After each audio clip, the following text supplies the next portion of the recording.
last commandments of God. 1. Thou shalt not steal.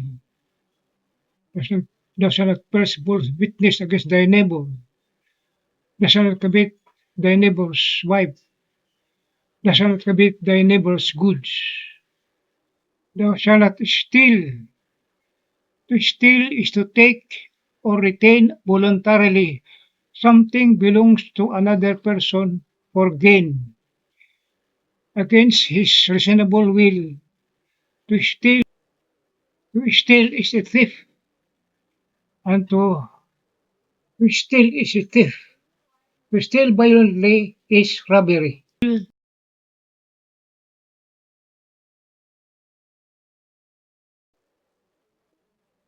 By this commandment, faithful were obliged to respect what belongs to others.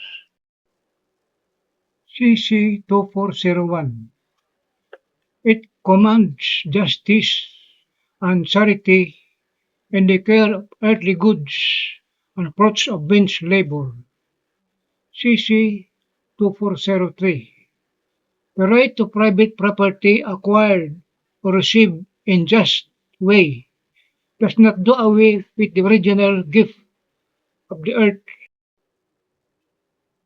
Sins committed on this commandment by the people: A. Theft and robbery.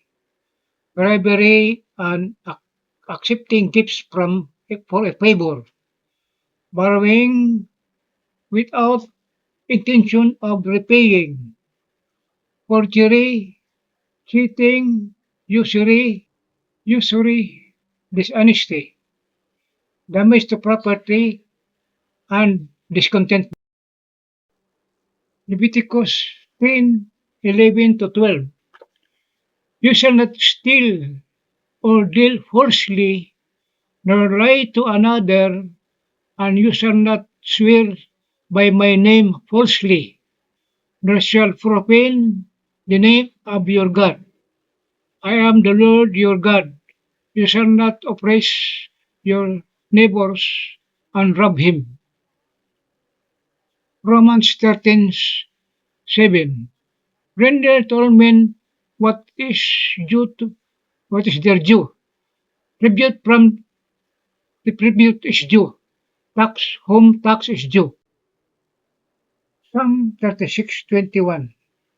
The wicked man borrows and does not repay. Matthew 6:19-21.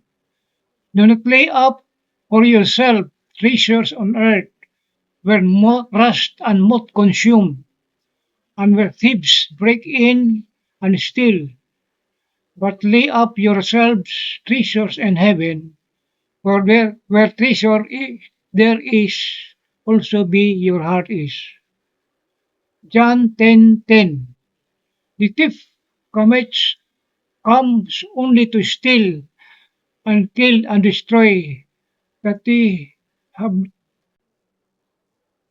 that they may have life and have it abundantly. Timothy 6:10. For the love of money is the root of all kinds of evils. The eighth commandment: Thou shalt not bear false witness against thy neighbor. By this commandment, we are commanded to speak the truth in all things, but especially in what concerns the good name and honor of others. This commandment also concerns the practice of virtue of truthfulness, which from the general welfare of the society, thereby respecting the good name of thy neighbor. To bear false witness means to lie about our neighbor. Jesus said, I am the truth. This act forbids lying, harming others' name, cheating, rash judgment, detraction, and telling secrets to others, gossiping, and slander. 1 John 7:8. He comes for testimony, to bear witness of the light, that all that might believe in him through him, but came to bear witness to the light. Proverbs 14:23. All hard work brings a profit, but a mere talk leads only to poverty. Exodus 23:1. You shall not utter false report. A lie told under oath is perjury and mortal sin. Calumny is opposed to the truth. Faithful should not try to change a conversation that deals with calumny, slander, or detraction. Leviticus 19:09. Thou shalt not calumniate thy neighbor. Luke 3:16. Plunder no one, accuse no one falsely. Jesus identifies Satan as the father of lies. His honesty is a sin. It distort and twist, damage relationship, and create uncertainty. The nine commandments of God. Thou shalt not covet thy neighbor's wife. By this commandment, faithful were obliged to be pure in thoughts and desire. Thoughts about impure things are sinful. When a person thinks of unchaste acts and deliberately takes a pleasure, passion is allowed. Passion is aroused. It forbids willful thoughts. When we want take deliberate pressure in and try to put it in our mind. Examples were lust, sexual craving for other, impurity or unchaste thoughts, envy of others, property or wife. Three kinds of lust. 1. Lust of the flesh. This is carnal lust or sensual desire. Number 2. Lust of the eyes. The desire of what is seen or for the eyes. Number 3. Pride of life. This is self-centered arrogance. It forbids masturbation. This is unchaste act. Impurity or dirty thoughts and actions. Envy, jealousy of other property or wife. Prostitution, pleasure acts of not their own. Pornography, and clean thoughts and desires. Matthew 9:4. Why do you think evil in your heart? CC 2351. Lust is disordered desire for an inordinate of sexual pleasure. CC 2352.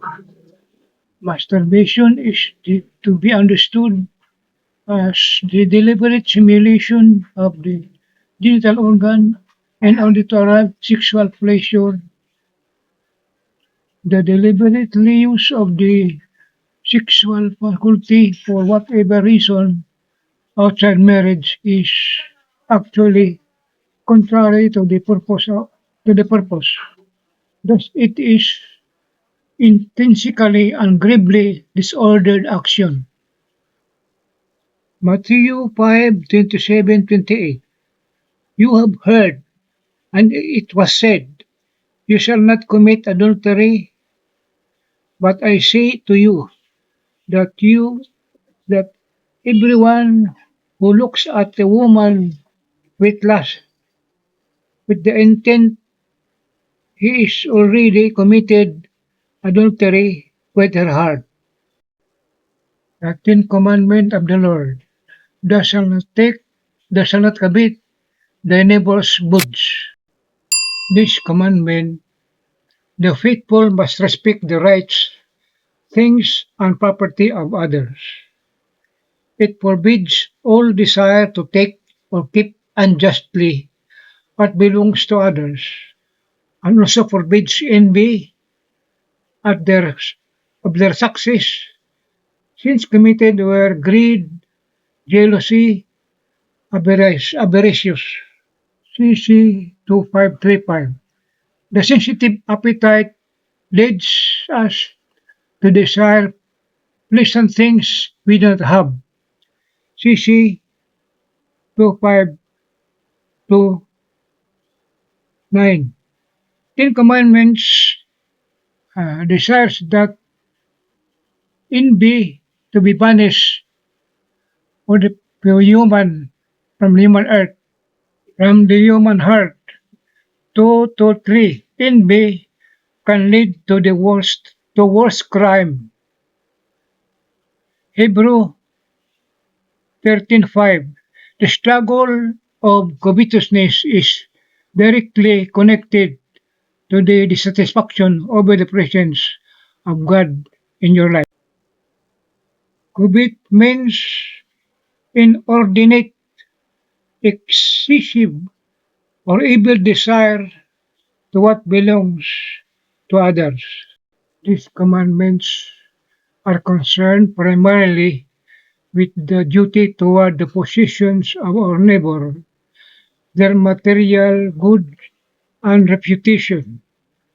Faithful must respect honestly in their with dealing with others, watching our speech, rejecting every form of falsehood, avoiding anything that might wound our neighbor's character and respect. Jesus said, love God above all things and love thy neighbor. He who loves God and hates his neighbor is a liar. Matthew 7:1. Do not judge, that you may not be judged.